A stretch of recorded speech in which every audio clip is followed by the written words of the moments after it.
भारतीय विदेश मंत्रालय द्वारा आज नई दिल्ली में साप्ताहिक प्रेस वार्ता का आयोजन किया गया। इस अवसर पर मंत्रालय प्रवक्ता अनिल बागची ने जानकारी देते हुए कहा कि अगले हफ्ते आसियान देशों के विदेश मंत्रियों के बीच में वार्ता का आयोजन किया जा रहा है। भारत और आसियान के बीच में होने वाला यह सहयोग 2020 में जारी पंचवर्षीय योजना के तहत आयोजित किया जा रहा है। मंत्रालय के अनुसार 2022 भारत आसियान मैत्री वर्ष के रूप में भी बनाया जा रहा है और यह वार्ता भारत आसियान संबंधों को प्रगाढ़ करने में और भी सहायक होगी। A very good afternoon to all of you for this weekly media briefing. So before we begin with the queries, I have an announcement to make.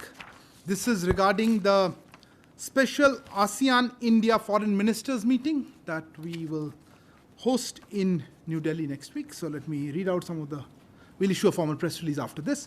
India will host the special ASEAN-India Foreign Ministers meeting, SAI-FMM, on 16th, 17th June, to mark the 30th anniversary of our dialogue relations and the 10th anniversary of our strategic partnership with ASEAN.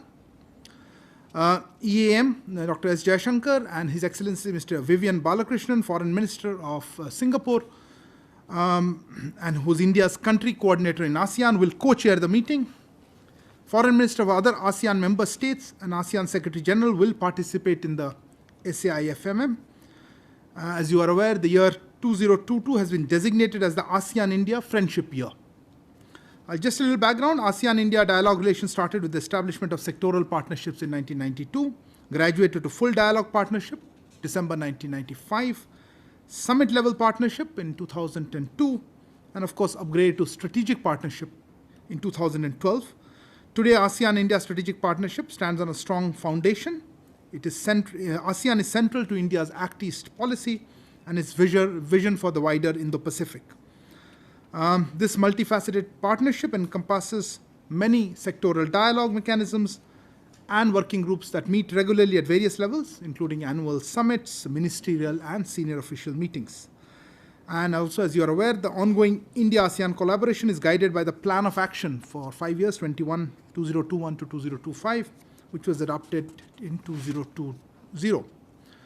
Now, of course, ASEAN-India foreign ministers meetings are hosted by the ASEAN chair on an annual basis. But this SAI-FMM will be the first, or would be the first ASEAN-India foreign ministers meeting to be hosted by India in New Delhi. It will be preceded by the 24th ASEAN-India senior officials meeting, which will be held on the 15th of this month, next week. This meeting will be accompanied by the 12th edition of the Delhi Dialogue, a premier track 1.5 dialogue in the ASEAN-India calendar. This will be hosted by India on June 16th and 17th.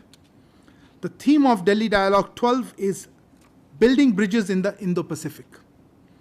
And the ministerial session of this Delhi Dialogue 12 will be attended by External Affairs Minister as well as the ASEAN ministers. This is an ASEAN meeting. It's in the ASEAN format. So, as I said, this is a special event, 30th anniversary. It's an ASEAN-India event.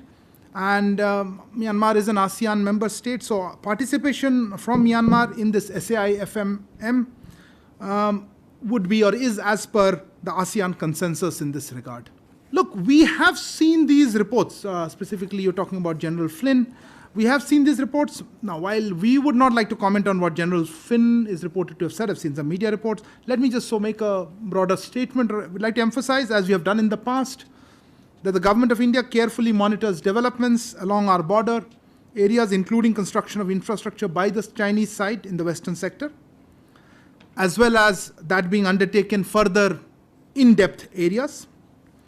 The government is committed to and takes all adequate and appropriate measures to safeguard territorial integrity and sovereignty, as the developments in recent years have clearly demonstrated.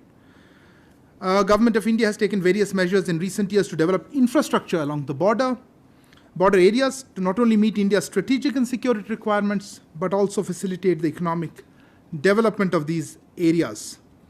Let me also add here, as far as the current situation is concerned, as you are aware, we have maintained continuous communication with the Chinese side, both through diplomatic and military channels. There have been 15 rounds of senior commanders meetings, 10 rounds of the meetings of the WMCC. We have also had communication level of the foreign minister, defense ministers, and the NSA and his counterpart. This has led to some progress as both sides have successfully disengaged in a number of areas along the LAC in eastern Ladakh. We will maintain our dialogue with the Chinese side to resolve the remaining issues. The two sides have also agreed to hold another round of senior commanders meeting as decided in the last week's meeting of the WMCC. It's our expectation that in these talks the Chinese side will work with the Indian side to reach a mutually acceptable solution for the remaining issues, given that both sides also agree that the prolongation of the existing situation is not in the interest of either side or overall relations. We have always maintained that restoration of normalcy will obviously require restoration of peace and tranquility along the LAC, which had been disturbed by the Chinese actions in 2020. 22 वर्षों से प्रकाशित mother India पत्रिका पढ़ते रहें देश दुनिया की खबरों के लिए।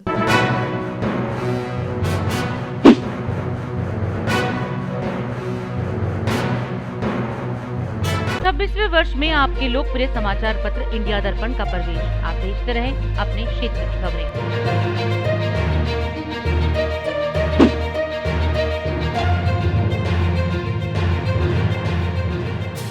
और अधिक खबरों के लिए आप हमारे YouTube चैनल दैनिक इंडिया दर्पण को अभी सब्सक्राइब करें और नोटिफिकेशन के लिए बेल आइकन को प्रेस करना ना भूलें।